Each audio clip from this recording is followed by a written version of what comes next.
नमस्कार। समाचारमा स्वागत छ। म शशि नेपाल। म अपेक्षा तिमिल सेना। सुरु गरौँ अहिलेसम्मका प्रमुख समाचारबाट।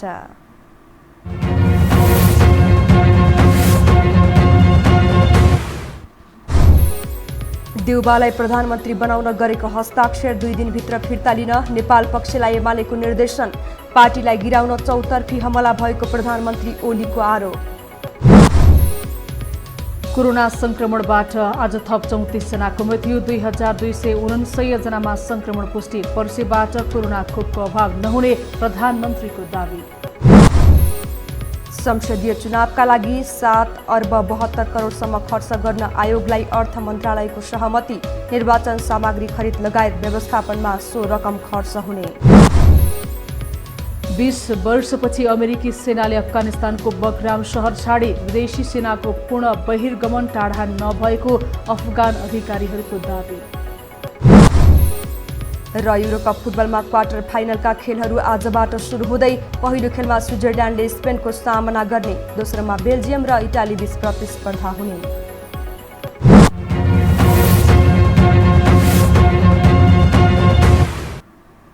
अब समाचार विस्तारमा। नेकपा एमाले कांग्रेसका सभापति शेरबहादुर देउवालाई प्रधानमन्त्री बनाउनका लागि हस्ताक्षर गर्ने एमाले सांसदहरूलाई सोमबारसम्म हस्ताक्षर फिर्ता लिन निर्देशन दिएको छ। प्रधानमन्त्री निवास बालुवाटारमा आज बसेको केन्द्रीय कमिटी बैठकले नेपाली कांग्रेसका सभापति शेरबहादुर देउवालाई प्रधानमन्त्री बनाउनका लागि हस्ताक्षर गर्ने वरिष्ठ नेता माधव कुमार नेपाल पक्षधर सांसदहरूलाई सोमबार साँझ 5 बजेसम्म हस्ताक्षर फिर्ता लिन आग्रह गरेको प्रवक्ता प्रदीप कुमार गेवालीले बताउनुभयो। उहाँले बहुदलीय प्रणालीमा दलको निर्णय विपरीत दलका सदस्यले गरेको हस्ताक्षर अनाधिकृत हुने पनि सम्बद्ध पक्षहरूलाई जानकारी गराउने निर्णय गरेको पनि बताउनुभयो। आफ्नै पार्टीका अध्यक्ष प्रधानमन्त्री रहनुभएको वर्तमान सरकारलाई हटाएर विपक्षी दलका नेतालाई प्रधानमन्त्री बनाइयोस् भनेर हस्ताक्षरसहित राष्ट्रपति समक्ष पुग्नु र अझ त्यसमध्ये केही साथीहरू मुद्दाको पक्ष बनेर सर्वोच्च अदालतसम्म जानु चाहिँ मुलुकको संविधान, लोकतान्त्रिक प्रणाली, पार्टी विधान, राष्ट्र र जनताको चाहना, हित यी केहीसँग पनि मेल खाने विषय होइन। यो सबै कुराको विपक्षमा विपरीत रहेका विषयहरू हुन्। त्यसो भएको हुनाले त्यो हस्ताक्षरलाई आउने सोमबार साँझ 5 बजेसम्म फिर्ता लिएर आन्दोलनको एकतामा योगदान गर्नका निम्ति हामीले आह्वान गरेका छौँ। र त्यस्तो अनधिकृत हस्ताक्षर बहुदलीय प्रणालीमा दलको निर्णय विपरीत दलका सदस्यले गरेका हस्ताक्षरको कुनै मान्यता हुन नसक्ने, कुनै अर्थ हुन नसक्ने, त्यसको कुनै वैधता हुन नसक्ने कुरा पनि हामीले सम्बद्ध सबैमा जानकारी गराउने निर्णय गरेका छौँ। बैठकले पार्टी एकतालाई सुदृढ पार्नका लागि नेता कार्यकर्तालाई आह्वान गरेको पनि प्रवक्ता गेवालीले जानकारी दिनुभयो। कार्यकर्ताको भावनालाई केन्द्रबिन्दुमा राखेर एकतामा योगदान दिन नेता कार्यकर्तामा आह्वान गरिएको छ।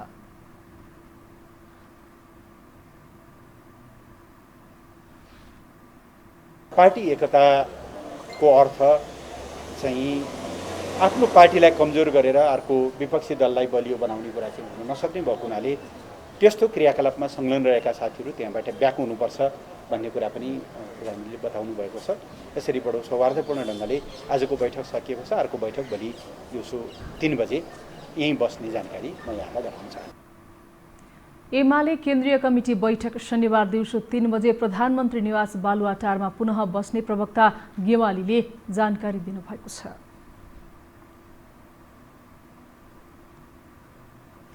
सत्तारूढ नेकपा एमालेका अध्यक्ष केपी शर्मा ओलीले आज बालुवाटारमा बोलाएको बैठकमा वरिष्ठ नेता माधव कुमार नेपाल पक्ष सहभागी भएनन्। बैठकमा माधव पक्ष सहभागी नभए पनि अध्यक्ष ओलीले माधव पक्षलाई 2 दिनभित्र हस्ताक्षर फिर्ताको निर्देशन दिएका छन्, जसमा बैठकमा सहभागी एमाले उपाध्यक्ष वामदेव गौतमले भने आपत्ति जनाएका छन्। एक रिपोर्ट।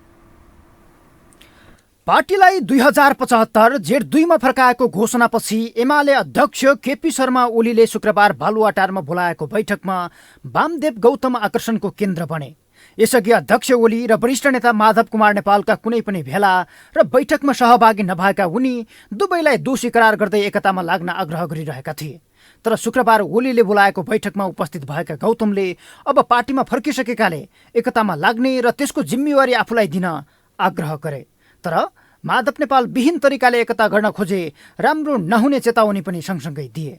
विपक्षी गठबन्धनका नेता शेरबहादुर देउवालाई प्रधानमन्त्री बनाउन हस्ताक्षर गरेर माधव पक्षले गल्ती गरे पनि ओलीले मुख्य नेतालाई अपमान गरेर एकता गर्न खोजे कार्यकर्ता भड्किने भन्दै एकता पूर्ण नहुने बताए। जवाफमा प्रधानमन्त्री ओलीले आफ्नै पार्टीको सरकार ढालेर प्रमुख प्रतिपक्षको नेतृत्वमा सरकार बनाउन माधव पक्ष लागि परेको भन्दै संसदीय अभ्यास र दलीय अनुशासन उल्लङ्घन भएको बताए।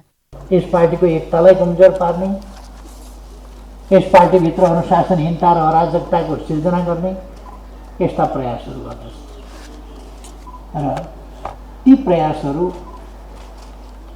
आफ्नो पार्टीको सरकार ढाल्ने र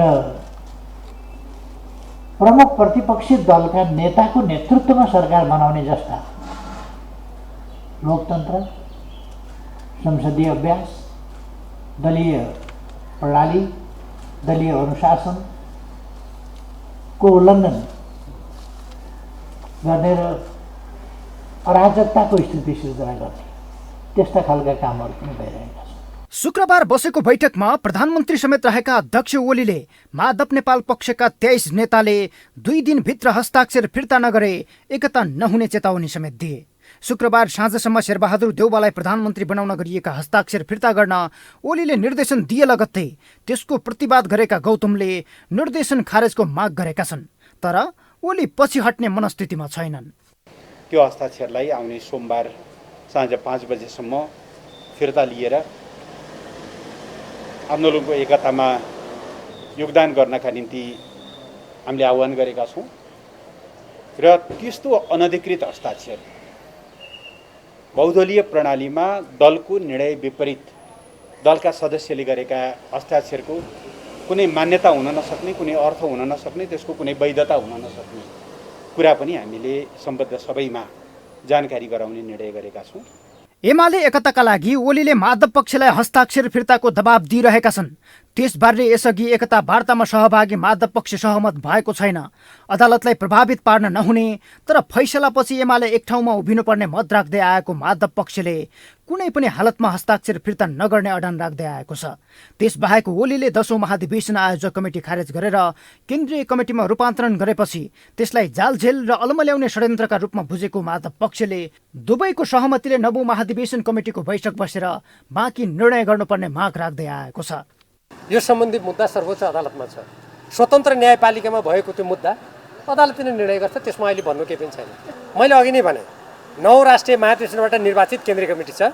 त्यो केन्द्रीय कमिटीले पार्टी विधान बमोजिम पछि केही प्रतिशत जुन थप्ने अधिकार प्राप्त छ त्यो अनुसार थपेर सङ्ख्या बढाएको छ। हो त्यसको बैठक बस्नु पर्यो, जे निर्णय गर्नुपर्छ त्यो बैठकबाट हुन्छ। एकलौटी तरिकाले बोलाइएका बैठकमा सहभागी नहुने भन्दै शुक्रबारको बैठकमा अनुपस्थित रहेको माधव पक्षलाई प्रधानमन्त्री ओलीले शनिबारको बैठकमा उपस्थित हुन निम्तो दिएका छन्।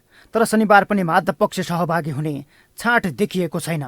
एकताका लागि कटिबद्ध रहेको बताउने तर फरक पार्टीको अभ्यासमा रहेका दुवै पक्षले अहिले हलो अट्काउने गोरु चट्काउने नीतिमा अघि बढेका छन्। यसले दुवै पक्ष एकताका लागि संवेदनशील छन् वा कार्यकर्ता झुक्क्याउने फन्डा मात्रै गरिरहेका छन् भन्ने प्रश्न उब्जाएको छ। यो हो टेलिभिजनका लागि सन्तोष बिके थापा, काठमाडौँ।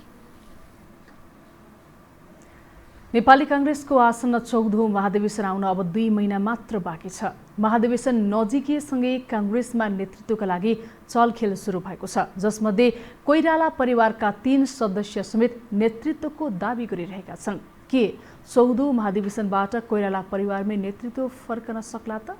एक रिपोर्ट। 7 दशक लामो नेपाली कांग्रेसको राजनीतिमा 49 वर्ष कोइराला परिवारका सदस्यले नेतृत्व गरे। कृष्ण प्रसाद कोइरालाका 5 छोराहरूमध्ये विश्वेश्वर प्रसादले 25 वर्ष, मातृका प्रसादले 4 वर्ष र गिरिजा प्रसादले 14 वर्ष कांग्रेसको नेतृत्व गरे। पटक पटक सभापति भएर कांग्रेसको नेतृत्व गरेका उनीहरू 3 जनाले देशको प्रधानमन्त्री भएर नेतृत्व गर्ने अवसर पाए। कृष्ण प्रसाद कोइरालाकै सहोदर नभए पनि कोइराला पारिवारिक पृष्ठभूमिका सुशील कोइरालाले 6 वर्ष काङ्ग्रेसको नेतृत्व गरेका थिए।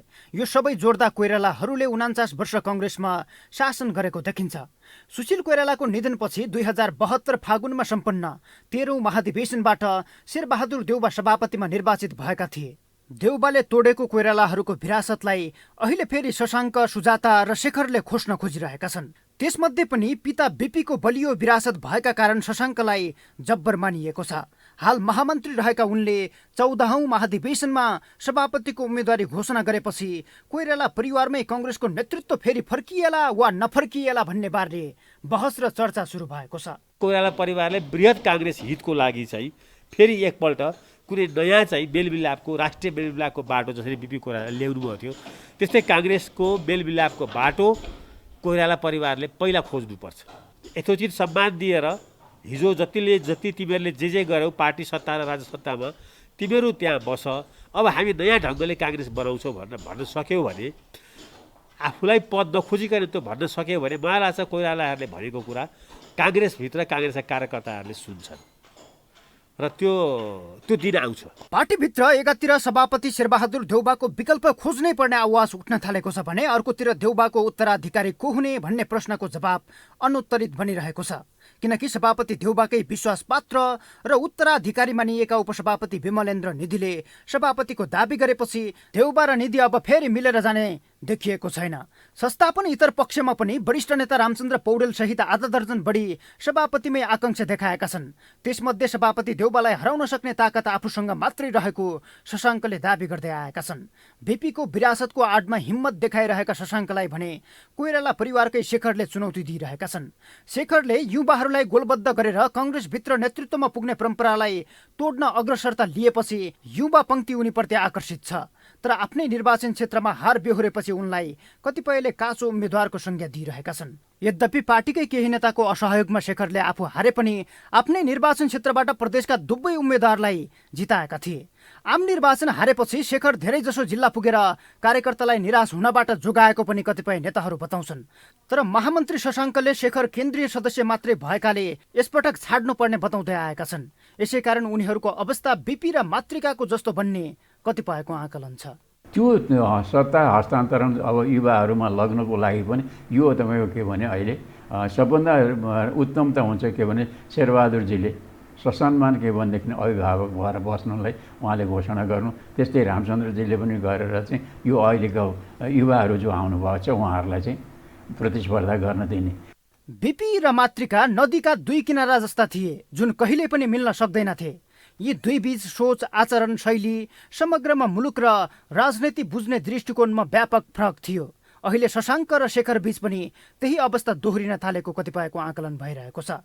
शशाङ्क र शेखर जस्तै कोइराला परिवारकै सुजाता पनि सभापतिको आकांक्षी हुन्। संस्थापन इतर पक्षमै रहेकी उनले रामचन्द्र पौडेल र कृष्ण प्रसाद सिटौलालाई मिलाउन केही दिन अघि छलफल समेत चलाएकी थिइन्। तर देउबाको हातबाट कोइराला परिवारमा पुनः नेतृत्व फर्काउन महत्त्वपूर्ण मानिएको 14औं महाधिवेशनमा 3 सदस्य नै तीनतिरको टकरावमा रहेकाले 49 वर्षको कोइराला परिवारको राजकाज पुनः फर्किएला भन्नेमा आशंका नै देखिन्छ। यो हो टेलिभिजनका लागि क्यामेरामा सञ्जय घिमिरेका साथमा सन्तोष विके थापा, काठमाडौँ। अब बाँकी समाचार। प्रतिनिधि सभा विघटन विरुद्धको रिटमा विपक्षी अर्थात् सरकारी पक्षको बहस सकिएको छ। महान्यायाधिवक्ता सहित 11 सरकारी वकिल र 21 प्रधानमन्त्रीका निजी वकिल सहित 32 जनाले प्रतिनिधि सभा विघटनका पक्षमा बहस गरेका छन्।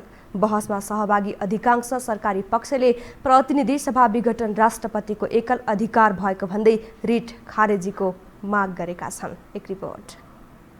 प्रतिनिधि सभा विघटन विरुद्धको रिटमा विपक्षी अर्थात् सरकारी पक्षबाट बहसमा भाग लिँदै प्रधानमन्त्री केपी शर्मा ओलीका कानून व्यवसायी वरिष्ठ अधिवक्ता रमेश गुरागाईले प्रतिनिधि सभा पुनः स्थापना भए पनि सरकार बन्न सक्ने अवस्था नरहेको बताएका छन्।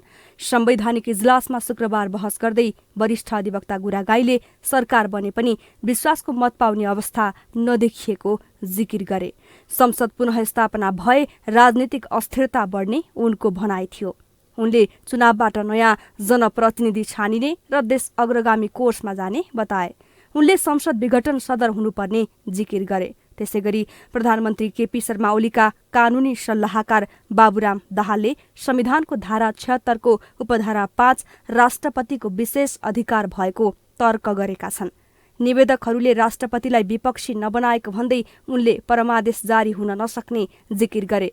प्रधानमन्त्री केपी शर्मा ओलीका कानून व्यवसायी भोजराज आचार्यले भने प्रधानमन्त्री ओलीले सत्ता कब्जा गर्न नभई निर्वाचन गर्न लागेको तर्क गरे। नेपाली कंग्रेसका सभापति शेरबहादुर देउवाले एमालेका सांसदहरूको हस्ताक्षर लिएर प्रधानमन्त्रीमा दाबी गर्न जानु बौद्धिक अपहरण भएको आचार्यको दाबी छ। सभामुख अग्निप्रसाद सापकोटाका कानून व्यवसायीहरूले भने पटक पटक प्रधानमन्त्री पदमा दाबी गर्ने केपी शर्मा ओलीको कदमलाई संवैधानिक संस्कारको अभाव भनी आरोप लगाएका छन्। सर्वोच्च अदालतमा उनीहरूले पेश गरेको बहस नोटमा फरक फरक प्रकृतिको प्रधानमन्त्रीको परिकल्पना गरिएको अवस्थामा उनै केपी शर्मा ओलीले सबैमा दाबी गर्नु संवैधानिक नैतिकताको दृष्टिले अनुचित भनी टिप्पणी गरिएको छ। प्रधानमन्त्री केपी शर्मा ओलीका वकिलहरूको बहस भने सकिएको छ। अब आइतबार सभामुखका कानून व्यवसायीले बहस गर्नेछन्। त्यसपछि सर्वोच्च बार र नेपाल बारबाट झिकाइएका एमिकस क्युरीले राय दिनेछन्। उनीहरूलाई पनि 2 घण्टा समय दिइएको छ। त्यसपछि रिट निवेदकका तर्फबाट जवाफी बहस हुनेछ। यसका लागि 3 घण्टा समय दिइएको छ। त्यसपछि मुद्दाको फैसला प्रक्रिया सुरु हुनेछ। लुम्बिनी प्रदेशको राज्य मन्त्री सुमन शर्मा रायमाझीले प्रदेशसभा सदस्यबाट राजीनामा दिनुभएको छ। जनता समाजवादी पार्टी जसपाको सरकारलाई समर्थन नरहेकाले प्रदेश सरकारमा बसेर काम गर्न नसक्ने अवस्था आएकोले राजीनामा दिएको पत्रमा उल्लेख गरिएको छ। प्रदेशसभा सदस्य समेत रहनुभएकी रायमाझीले आज मुख्यमन्त्री समक्ष राजीनामा बुझाउनु भएको हो। रायमाझीको यो निर्णयले मुख्यमन्त्री अल्पमतमा परेका छन्।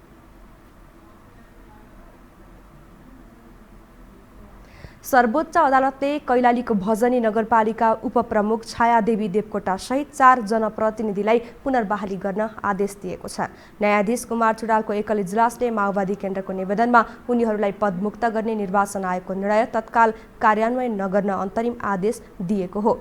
एमाले बनेपछि माओवादीले पदमुक्त गराएका उपप्रमुख देवकोटा सहित गोदावरी नगरपालिकाका प्रवक्ता एवं वडा नम्बर 1 का वडा अध्यक्ष शर्मानन्द भट्ट, गौरी गंगा नगरपालिका 4 की वडा अध्यक्ष भागीरथी विष्ट र बर्दगोरिया गाउँपालिका 4 का वडा अध्यक्ष पुरन विशीलाई पुनर्बहाली गर्न सर्वोच्चले आदेश दिएको हो। हामीसँग समाचार अझै बाँकी छन्। अहिलेलाई विश्राम।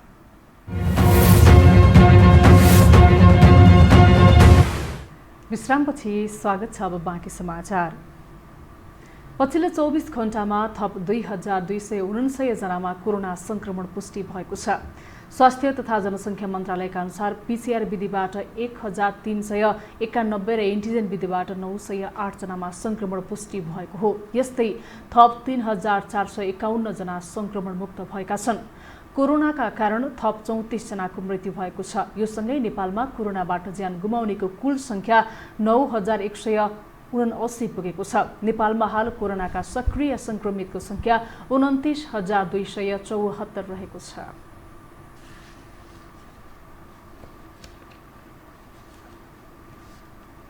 प्रधानमन्त्री केपी शर्मा ओलीले अब कोरोना भाइरस विरुद्धको खोपको अभाव नहुने बताउनु भएको छ। आज नेकपा एमालेको केन्द्रीय कमिटीको बैठकलाई सम्बोधन गर्दै प्रधानमन्त्री ओलीले अब पर्सीदेखि चाहिने जति भ्याक्सिन आउने दावी गर्नुभयो। उहाँले भारतबाट दोस्रो डोज नआउँदा समस्या भए पनि हाल समाधान भएको बताउनुभयो।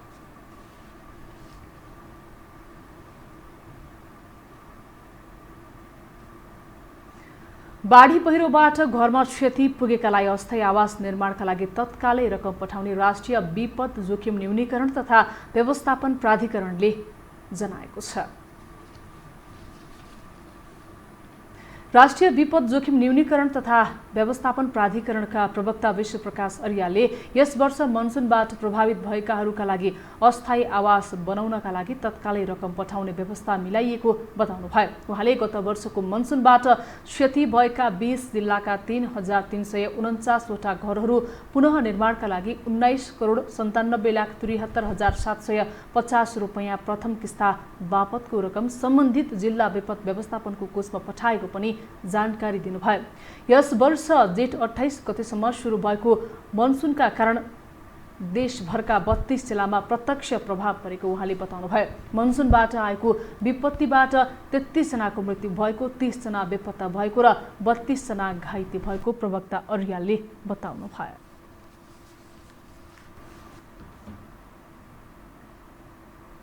अब बाँकी समाचार।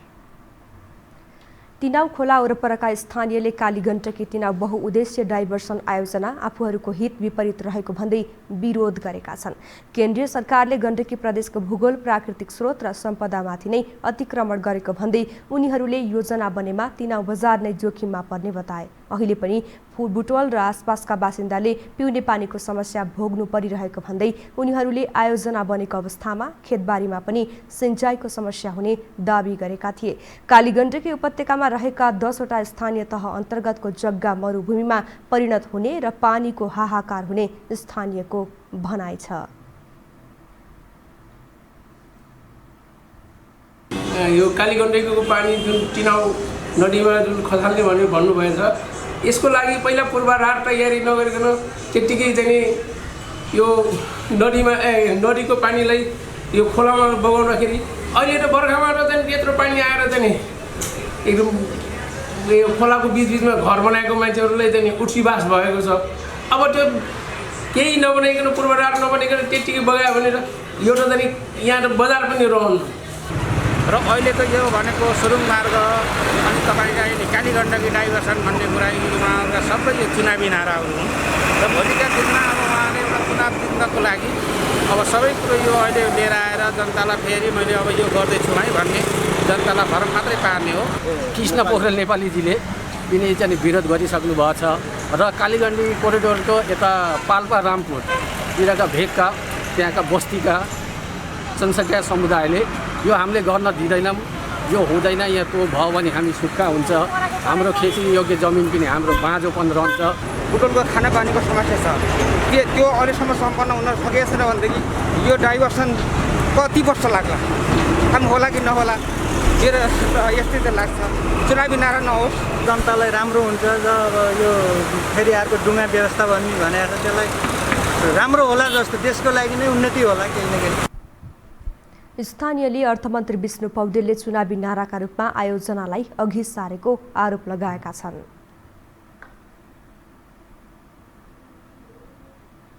कोरोना महामारी विरुद्ध फ्रन्टलाइनमा रहेकाहरूको सम्मानमा बनाइएको पेन्टिङ काठमाडौँ महानगरले मेटाइदिएपछि त्यसको चौतर्फी आलोचना भएको छ। ओडाको अनुमति लिएर नै रत्नपार्क स्थित आकाशे पुलको भित्तामा बनाइएको सो चित्र महानगरले भित्ते लेखन गर्न नपाइने बताउँदै मेटाएको हो। तर अन्य स्थानमा वर्षौं अघि कोरिएको चित्र र राजनैतिक नारा मेटाउन खासै ध्यान नदिएको महानगरको आँखा यो चित्रमा यति छिटो किन पर्यो त? एक रिपोर्ट। कोरोना महामारीका विरुद्ध अग्रपङ्क्तिमा रहेर खटिनेहरू फ्रन्टलाइनरहरूको सम्झनामा कलाकारहरूले स्वस्फूर्त रूपमा रत्नपार्क स्थित आकाशे पुलको पर्खालमा बनाएको एउटा प्रेरणामूलक पेन्टिङ काठमाडौँ महानगरपालिकाले मेटाइदिएको छ। सो चित्र वडा नम्बर 28 को अनुमति लिएर दुर्जाङ शेर्पासहित 4 कलाकार र 3 स्वयंसेवकको टोलीले बनाएको थियो। 6 दिन लगाएर बनाएको सो पेन्टिङमा महामारीमा काम गर्ने फ्रन्टलाइनरहरू, स्वास्थ्यकर्मी, प्रहरी, पाइलट, पत्रकार, सब व्यवस्थापक आदिको चित्र कोरिएको थियो। त्यसमा 2 सन्देश लेखिएका थिए। अङ्ग्रेजीमा लेखिएका ती सन्देशको अर्थ थियो, हामी फेरि उठ्नेछौँ र हामी सक्छौँ। तर आफै कुनै सृजनात्मक काम गर्न नजान्ने महानगरले सो पेन्टिङ एकाएक मेटाइदिएपछि क्षुद्र व्यवहार गरेको भन्दै चौतर्फी आलोचना भएको छ। महानगरको यो कदमको विरुद्ध विपक्षी गठबन्धनका 5 विद्यार्थी संगठनले आपत्ति जनाएका छन्। महानगरको यो कदमले स्वास्थ्यकर्मीहरूको मनोबल गिराउने काम गरेको भन्दै उनीहरूले काठमाडौँ महानगरपालिकाका मेयर विद्या सुन्दर साक्यलाई तत्काल माफी माग्न आग्रह गरेका छन्। पेन्टिङ मेटाइदिएपछि कङ्ग्रेसको भातृ संगठन नेपाल विद्यार्थी संघले सोही भित्तोमा मेयर विरुद्ध नाराहरू लेखेको थियो, जसलाई नगर प्रहरीले मेटाएको छ। तर महानगरले भने 2058 सालबाटै महानगरभित्र भित्ते लेखन पुनः प्रतिबन्ध लगाइएकोले सो पेन्टिङ पनि मेटाएको बताएको छ। तपाईँले भन्नुहोस् न, राम्रो सन्देश त यत्रो यत्रो ठुलो रातो अक्षरले लेखेर होइन वालमा लेखेको पनि त राम्रो होला नि त। कुनै कुनै त राम्रो पनि लेखिएको छ नि त। त्यो राम्रो नराम्रो भन्दा पनि हाम्रो निर्णय के हो भने वाल पेन्टिङ गर्न पाइँदैन भन्ने कुरा हो। होइन, वडाले अब केन्द्रले नगर परिषदले निर्णय गरेको कुरा कुनैले काट्न मिल्छ? विश्वका विभिन्न देशहरूले फ्रन्टलाइनरको सम्मानमा विविध खालका कार्यहरू गर्दै आएका छन्, तर नेपालमा भने फ्रन्टलाइनरले समयमा तलब र भत्ता समेत पाएका छैनन्। बरु आक्रमणमा पर्ने तथा अवहेलना खेपिरहेका उनीहरूको सम्मानमा युवा तथा कलाकारको टोलीले भित्ते पेन्टिङ तयार पारेको थियो, तर महानगरले त्यो समेत मेटाएर आफ्नो क्षुद्रता देखाएको छ। महानगरले 2058 सालबाटै भित्ते लेखन प्रतिबन्ध गरिएको बताए पनि कस्तो भित्ते लेखन गर्न पाइने कस्ता नपाइने नियममा प्रश्न छैन। के कोरोना महामारी विरुद्ध अग्रपङ्क्तिमा खटिएकाहरूको सम्मानमा बनाइएको चित्र पनि त्यसैमा पर्छ? त्यो पनि प्रश्न छैन। महानगरले भने भित्ते लेखन गलत भएकोले हटाएको बताएको छ। वडा कार्यालयले यस्ता विषयमा अनुमति दिन नसक्ने समेत महानगरको दाबी छ। तर पेन्टिङ कार्यको नेतृत्व गरेका दुर्जाङ आफूहरूले गरेको काम किन चित्त नबुझेको हो स्पष्ट पार्न आग्रह गर्छन्। यदि कानुन विपरीत भए सुरुका दिनमा किन केही भनिएन उनको प्रश्न छ, जबकि सुरुवाती दिनमा महानगरका प्रमुख प्रशासकीय अधिकृत राजेश्वर गेवाली आफै आएर प्रशंसा गरेका थिए। त्यो हाम्रो काम सुरु गर्दाखेरि पहिलो दिन तपाईँको यहाँ काठमाडौँ महानगरपालिकाको प्रमुख प्रशासकीय अधिकृत राजेश्वर गेवालीजी आउनुभयो। उहाँले आएर हामीलाई सोध्नुभयो के गर्दै हुनुहुन्छ तपाईँहरू, यहाँ अनुमति लिनुभएको छ कि छैन भनेर सोध्दै गर्दाखेरि हामीले भन्यौँ हामीले यहाँ फ्रन्टलाइनर्सहरूको सम्मानको लागि हो भनेर भने उहाँले मलाई सोध्नु, फेरि उहाँले मलाई फेरि सोध्नुभयो, उहाँले मलाई तपाईँले यहाँ विज्ञापन त गर्नु खोजिरहनु भएको होइन भनेर मैले भने फेरि हामीले यो विज्ञापन होइन विशुद्ध यो फ्रन्टलाइनर्सहरूको सम्मानको लागि हामी यहाँ चित्र बनाउँदैछौँ र हामीले पत्र देखाउने ल ठिक छ तपाईँहरूले राम्रो गर्नुभयो भनेर धन्यवाद दिएर उहाँहरू जानुभयो। हामीले त तपाईँको जुन फ्रन्टलाइनर्सलाई सम्मान तपाईँहरूले गर्नुपर्ने हो, तर हामीले हाम्रो आफ्नो खर्चबाट तपाईँको सबै स्वीकृति लिएर तपाईँको हामीले काम गर्दै गर्दा सुरुको दिनमा पहिलो दिनमा हामीलाई नगर भनेर भन्नु पर्थ्यो। काठमाडौँमा धेरैतिरका भित्ताहरू राजनीतिक नाराले भरिएका छन्, फोहोर गरिएका छन्। गल्ली गल्लीमा अहिले पनि फोहोरका डङ्गुर लागेको छ। टेलिफोन, इन्टरनेट, केबल टिभी आदिका तारले सडक गल्ली हेरि नसक्नु भएका छन्। खोला नदीनालामा ढल बग्छ, तर त्यतातर्फ ध्यान नदिएको महानगरले फ्रन्टलाइनरको सम्मानमा बनाइएको पेन्टिङ मेटेर आफ्नो बहादुरी देखाएको छ। यो हो टेलिभिजनका लागि क्यामेरामा सञ्जय घिमिरेका साथमा कुलचन्द्र विष्ट, काठमाडौँ। 3 दिनदेखि अविरल रूपमा परेको वर्षाका कारण सर्लाहीको सदरमुकाम मलङ्गवाका विभिन्न सरकारी कार्यालय तथा दर्जनौं निजी घरहरू डुबानमा परेका छन्। पक्की सडक बनाउने नाउँमा पानीको निकासका लागि नाला नबनाइएका कारण वर्षाको पानी जमेर जिल्ला प्रशासन कार्यालय, जिल्ला समन्वय समिति, मलङ्गवा नगरपालिकाको कार्यालय, पुरानो कर कार्यालय, सशस्त्र प्रहरी कार्यालय, मालपोत कार्यालय, कृषि ज्ञान केन्द्र, पशु कार्यालय लगायत सरकारी कार्यालयहरू तथा निजी घरहरू जलमग्न भएका छन्। मुसलधारे पानीका कारण सरकारी कार्यालयहरू डुबानमा परेपछि सेवाग्राही र कर्मचारीलाई समेत आवत जावत गर्न समस्या भइरहेको छ। प्रत्येक वर्ष वर्षाको समयमा मलङ्गवा नगरपालिका क्षेत्रमा सामान्य पानी पर्दा पनि सरकारी कार्यालय लगायत नगर क्षेत्रका मूल सडक सहित अधिकांश सडक जलमग्न हुने गरेका छन्।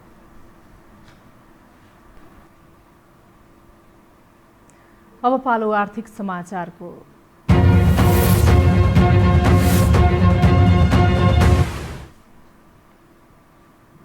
प्रतिनिधि सभा सदस्य निर्वाचनका लागि निर्वाचन आयोगलाई 7 अर्ब 72 करोड 83 लाखसम्म खर्च गर्न दिने सहमति प्रदान भएको छ। अर्थ मन्त्रालय र निर्वाचन आयोगको सहमति अनुसार प्रतिनिधि सभा सदस्य निर्वाचन 2078 को सञ्चालन र व्यवस्थापनका लागि निर्वाचन सामग्री लगायत अन्य सामग्रीहरू खरिद तथा व्यवस्थापनमा उक्त रकम खर्च हुनेछ। आगामी कार्तिक 26 गते पहिलो चरण र मक्सिर 3 गते दोस्रो चरण गरी 2 चरणमा सम्पन्न हुने प्रतिनिधि सभा सदस्य निर्वाचनका लागि आवश्यक पर्ने रकम प्रयोग गर्न अर्थ मन्त्रालयले सहमति दिएको बताएको छ। चुनावका विरुद्धमा परेको रिटमा भने अहिले सर्वोच्च अदालतमा बहस जारी रहेको छ। व्यापारीहरूलाई सम्पर्क गर्दा बिचौलियाहरूले नाफा खाइदिने र समयमा बाख्रा बिक्री गर्न नसक्दा बाँकेका किसानहरू घाटा बेहोर्न बाध्य थिए। तर कृषि तथा मोबाइल एप सञ्चालनमा आएपछि बाँकेको जननी सामाजिक उद्यमी महिला सहकारी संस्थाले यो आर्थिक वर्षमा करिब 1 करोड बराबरको बाख्रा बिक्री गरेको छ। एक रिपोर्ट। बाँके जिल्लाको राप्ती सोनारी गाउँपालिकाको अधिकांश क्षेत्रमा वन जंगल छ। घर छेउ वरिपरि जंगल भएको कारणले राप्ती सोनारी गाउँपालिका 2 का किसानहरू बाख्रा पालनतर्फ आकर्षित भएका छन्। बाख्रा पालनका लागि गाउँमै रहेको जननी सामाजिक उद्यमी महिला सहकारी संस्थाले बिक्री तथा बाख्राहरूलाई चाहिने दाना उपलब्ध गराउँदै आइरहेको छ। सहकारीका सबै सदस्यहरूले बाख्रा पालन गरेर आमदानी गरिरहेका छन्। पहिला किसानहरूले सहकारीलाई र सहकारीले व्यापारीलाई बिक्री गर्दा बिचौलियाले नाफा खाइदिने र बिक्री हुन धेरै समय लाग्दा किसानहरूले घाटा बेहोर्नु परेको थियो। तर नेपाल घरेलु तथा साना उद्योग महासंघ बाँके शाखाले गएको वर्षदेखि केयर कृषि पथ मोबाइल एप सञ्चालनमा ल्याएपछि किसानहरूलाई मात्र नभएर सहकारीहरूलाई पनि सहज भएको छ। कम समयमा बिक्री हुने र बिचौलियाहरू पस्न नपाउने भएपछि संस्थाले एपको माध्यमबाट 1 करोड बराबरको बाख्रा बिक्री गरेको छ। कृषि पथ मोबाइल एप्स आइसके पछाडि हामीले आफूले उत्पादन गरेका वस्तुहरूलाई चाहिँ त्यो एप्समा राख्ने, त्यस पछाडि चाहिँ अब व्यापारीहरूबाट कन्ट्याक्ट भएर पनि हामी बेच्ने काम गर्छौँ। अहिले हामी झन्डै यो एप्स आए पछाडि 1 करोडको काम हामीले गरेका छौँ र यो अब यसमा हामीले एप्समा चाहिँ अझै राख्नुपर्ने त्यसको लागतहरू यसरी अहिले एप्सबाट सजिलो पनि भएको छ हामीलाई काम गर्न। अझ यो एप्सले चाहिँ अलि ठुलो रूप लिनुपर्छ, यसमा चाहिँ सबैको सहयोग पनि हुनुपर्छ। यो एकदम निम्न स्थानका किसानहरूले पनि यसबाट सुविधा लिन सक्छन्। जननी सामाजिक उद्यमी महिला सहकारी संस्था लिमिटेड राप्ती सोनारी 2 बाँके गाउँका मानिसहरूले बाख्रा पालनबाट राम्रो आमदानी गर्न थालेपछि विगत लामो समयदेखि बसोबास गर्दै आएकी दिलकुमारी शर्माले पनि बाख्रा पालन सुरु गरेकी छिन्। गाउँको सहकारीले बाख्रा पालनमा सहयोग गर्ने भएपछि अहिले उनी आधुनिक तरिकाको बाख्रा र खोर निर्माणमा लगानी गरेको बताउँछिन्। पहिला त यस्तै खेती किसान मात्र गर्ने, 1-2टा बाख्रा पाल्ने बहुत सिक्यो। सबैले गर्दाखेरि अब आफूले पनि गरौँ जस्तो लाग्यो होइन। त्यस्तै खाली बसेर पनि के गर्ने, त्यही भएर बाख्रा 1 वर्ष किनेको त 1 वर्ष भयो, तर यो के भन्छन् फारम खोलेको त 1 वर्ष पुगिहाल्यो। पछि गएर ठुलो आम्दानी बढाउने सोच छ। अब बाख्रा उन्नत खालका बाख्रा छैनन्, यिनी काठे हुन्, यस्तै गाउँघरमा खरिद गरेको। अनि राम्रा बाख्रा किन्ने विचार छ। भर्खर एउटा बोगा ल्याएँ भयो। लगानी त यो गोठलाई त भइसक्यो, 2.5-3 लाख भइसक्यो गोठलाई बनाएको त लगानी। अब बाख्रालाई गरी 3 लाख 3.5 लाख 4 लाख। राप्ती सोनारीका धेरै सहकारी संस्थाहरूले कृषकहरूसँग साझेदारी गरेर काम गरिरहेका छन्। किसानहरूले उत्पादन गरेका खाद्यान्न तथा बाख्रा कुखुरा लगायतको उपजहरू खरिद बिक्री तथा वितरण गरिरहेका छन्। यसरी किसानहरूले उत्पादित वस्तु सजिलै बिक्री वितरण गर्नका लागि नेपाल घरेलु तथा साना उद्योग महासंघले सञ्चालन गरेको कृषि पथ मोबाइल एपलाई स्थानीय सरकारले पनि प्रयोग गरेर प्रभावकारी बनाइदिए किसानहरूले बिचौलियाबाट सधैँको लागि छुटकारा पाउने थिए कि। हामीसँग अन्तर्राष्ट्रिय र खेल समाचार बाँकी नै छन्, अहिलेलाई विश्राम।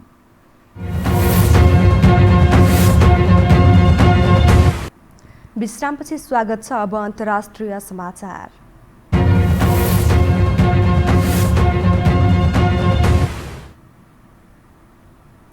अमेरिकी सेनाले अफगानिस्तानको बगराम सहर छाडेको छ। 20 वर्षपछि अमेरिकी र नेटो सेनाले आतंकवादको विरोधी युद्धको केन्द्र रहेको बगराम एयरबेस छोडेको अमेरिकी रक्षा अधिकारीहरूले जनाएका हुन्। अफगान राष्ट्रिय सुरक्षा बललाई सो क्षेत्र सुम्पिएको बताइएको छ। आगामी सेप्टेम्बर 11सम्म अमेरिकी सेना फिर्ता गरिसक्ने योजना अन्तर्गत सेनाले उक्त क्षेत्र छोडेको हो। यसले अफगानिस्तानबाट विदेशी सेनाको पूर्ण बहिर्गमन टाढा छैन भनेर बुझ्न सकिने अधिकारीहरूले जनाएका छन्।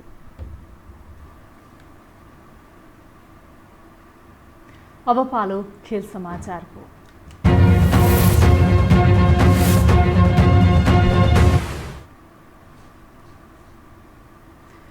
युरोकप अर्थात् मिनी विश्वकप, यसलाई मिनी विश्वकपको उपाधि यसकारण पनि दिइयो कि यो विश्वकपपछि सर्वाधिक रोचाइएको प्रतियोगिता हो। युरोकपको खेल स्तरले पनि यो कुरालाई पुष्टि गर्छ। त्यही युरोकपमा आजबाट क्वार्टर फाइनलका खेलहरू सुरु हुँदैछन्। एक रिपोर्ट।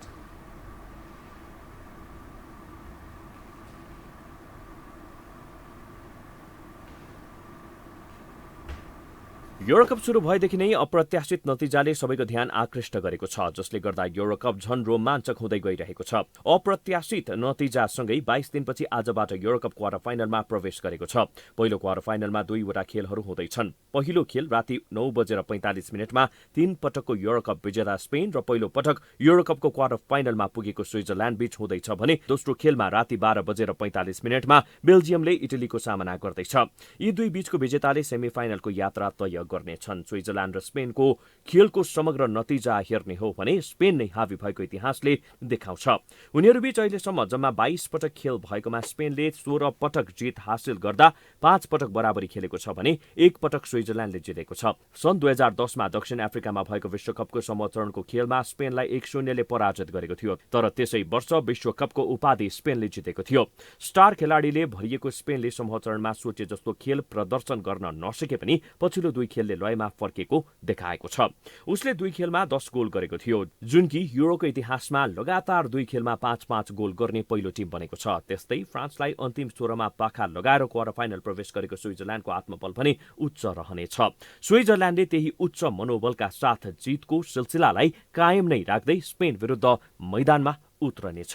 त्यस्तै दोस्रो खेलमा 2 हेभीवेट राष्ट्र भिड्दैछन्। हेभीवेट यस अर्थमा कि फिफा वरियतामा शीर्ष स्थानमा बेल्जियम रहेको छ भने इटलीले पछिल्ला 31 खेलमा हारको सामना गर्नु परेको छैन।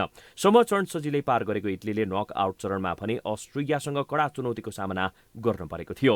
इटलीले सन् 2018 मा नेसन्स लिगमा पोर्चुगलसँग हारे यता, तर बेल्जियमले उही पोर्चुगललाई पराजित गरेर अन्तिम 8 सम्मको यात्रा तय गरेको हो। त्यसै कारण पनि यस खेलले सबैको ध्यान तानेको छ। इटलीको रक्षात्मक पंक्ति कडा देखिरहेको अवस्थामा बेल्जियमको आक्रमणमा भने केही थक्का लागेको छ। बेल्जियमको 2 की प्लेयर कप्तान इडेन हजार्ड र केभिन डी ब्रुयन घाइते भएका छन्। उनीहरू आजको खेलमा उपलब्ध छन् वा छैनन् त्यसका लागि भने खेलको प्रतीक्षा नै गर्नुपर्ने हुन्छ। त्यसो त बेल्जियमको बेन्च पनि त्यत्तिकै बलियो रहेका छन्। नापोलीबाट व्यावसायिक फुटबल खेल्दै आएका मार्टेस र यस वर्ष एथलेटिको मड्रिडलाई ला लिगाको उपाधि जिताएका यानिक फेरेरा कर्वान्सको पनि बेल्जियमको बेन्चमा रहेका छन्। यसका लागि पनि प्रशिक्षक रोबर्टो मार्टिनेजले केही पक्कै पनि सोचेका होलान्। यो हो टेलिभिजनका लागि निरज कोइरालाको रिपोर्ट। खेल समाचारसँगै हामी यो समाचारको अन्त्यमा आइपुगेका छौं। बिदा हुनु अघि प्रमुख समाचार पुनः एकपटक।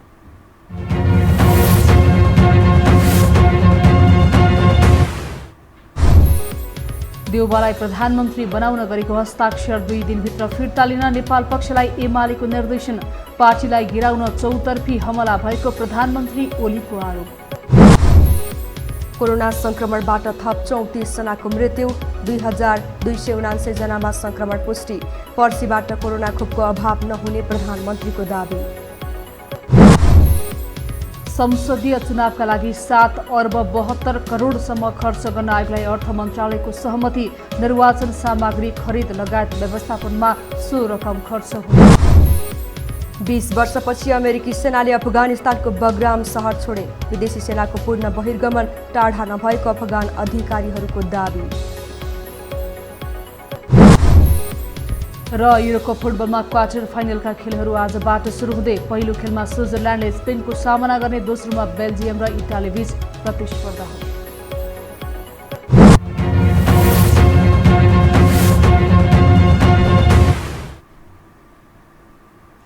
हवस् त यो समाचार सकियो। समाचार बुलेटिनका साथै यो टेलिभिजनका सम्पूर्ण कार्यक्रम यो टेलिभिजन.com, यो खबर.com, युट्युब र फेसबुकमा पनि पढ्न र हेर्न सक्नुहुनेछ। मोबाइलमा यो टिभी एप डाउनलोड गरी हामीलाई प्रत्यक्ष हेर्न सक्नुहुनेछ। तथ्य सहितको निष्पक्ष समाचारका लागि हेर्दै रहनुहोला यो टेलिभिजन। नमस्कार।